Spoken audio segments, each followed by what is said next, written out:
আসসালামু আলাইকুম ভাই। ওয়ালাইকুম আসসালাম। ভালো আছেন? আলহামদুলিল্লাহ, আপনি ভালো আছেন? ভাইয়া আমার একটা প্রশ্ন আছে। জি। আমার প্রশ্নটা হচ্ছে গাড়িটা বের করার পূর্ব মুহূর্তে আমাদের প্রস্তুতি বা করণীয়টা কি?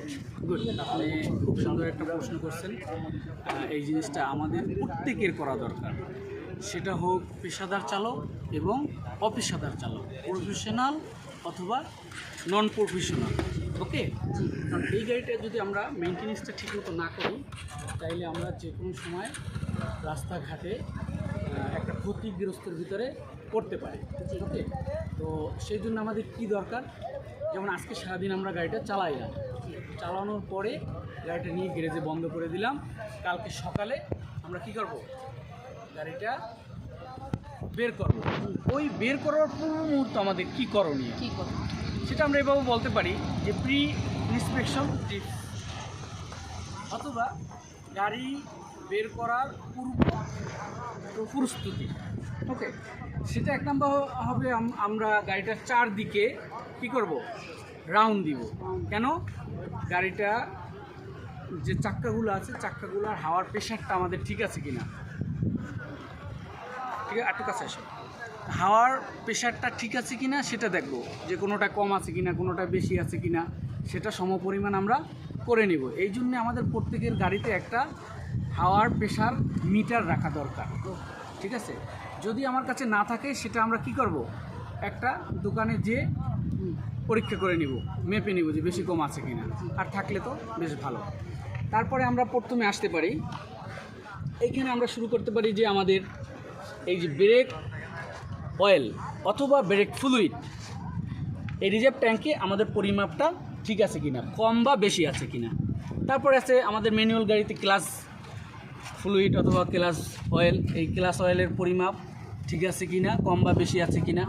এখানে ম্যাক্সিমাম অথবা মিনিমাম দেওয়া আছে। ঠিক আছে, এই যে ম্যাক্সিমাম অথবা মিনিমাম, আমরা এই দুইটার ভিতরে যদি না থাকে, কম থাকলে দিয়ে নেব, বেশি থাকলে কমাই দিব।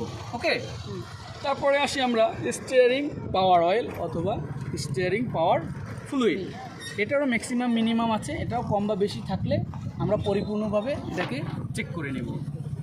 তারপরে আসবো, এটি হলো radiator cooling reserve tank. Radiator cooling reserve ট্যাঙ্কেরও ম্যাক্সিমাম মিনিমাম একটা ম্যাপ আছে, ওই ম্যাপটা আমরা দেখে ঠিক আছে কিনা পরিমাপটা দেখে নেব। ওকে, তারপরে আমরা দেখব windshield glass water reserve tank. এই উইন্ডশিল গ্লাসের রিজার্ভ ট্যাঙ্কটায় আমাদের ওয়াটার বা পানি আছে কিনা, পরিষ্কার পানি যদি না থাকে তাহলে আমরা পরিষ্কার পানি বা শ্যাম্পু পানি এটা দিয়ে পরিপূর্ণ করে নেব। ওকে, তারপরে আমরা দেখব আমাদের গাড়ির ডিপ স্টিকের সাহায্যে যে ইঞ্জিন অয়েল অথবা লুব্রিক্যান্ট, ইঞ্জিন অয়েল বা লুব্রিক্যান্ট, এই ইঞ্জিন অয়েল বা লুব্রিক্যান্ট আমরা ডিপ স্টিকের মাধ্যমে চেক করি। এখানে লো এবং হাই দুইটা মাপ দেওয়া আছে। যদি লোতে চলে যায় আমরা দিয়ে হাই করে নিব, মানে পরিপূর্ণভাবে দিয়ে নিব। ঠিক আছে, এটাকে ভালো করে মুছে, এইভাবে এটাকে মুছে আমরা সকালবেলা একবারের জায়গায় দুইবার চেক করে নেব যে কম বা বেশি আছে কিনা। ঠিক আছে, এই যে আবার দেখলাম, এই যে এখন আমাদের হাই পর্যন্ত আছে। কেমন? জি। ওকে, তারপরের কাজ আমাদের ইঞ্জিন লুব্রিক্যান্ট গেল। তারপরে আসতে পারি আমরা ব্যাটারি। কেমন? আমাদের ব্যাটারিতে কি দেওয়া হয়, ব্যাটারিতে অ্যাসিড পানি অথবা ডিস্টিল ওয়াটার, আমরা সাধারণ পানি কখনোই দিব না। এইটারও লো লেভেল পর্যন্ত আছে, এটাও পরিমাপটা আমরা এই যে ব্যাটারির যে মুখটা খুলে, কাঠটা খুলে, ক্যাপটা খুলে আমরা দেখে নিব। কেমন? এটার পরিমাপটা ঠিক আছে কিনা।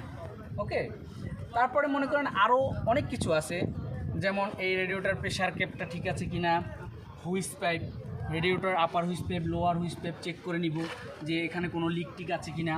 এয়ার ফিল্টারটা দোকানে যে খুলে এটাকে হাওয়া দিয়ে পরিষ্কার করে নিব। তারপরে আমাদের এই যে অ্যাক্সেলেটর ক্যাবেলটা ঠিক আছে কিনা, ইত্যাদি ইত্যাদি আমরা সব কিছু চেক করে নেব। তাইলে আমাদের রাস্তাঘাটে কোনো অসুবিধা ইনশাল্লাহ হবে না।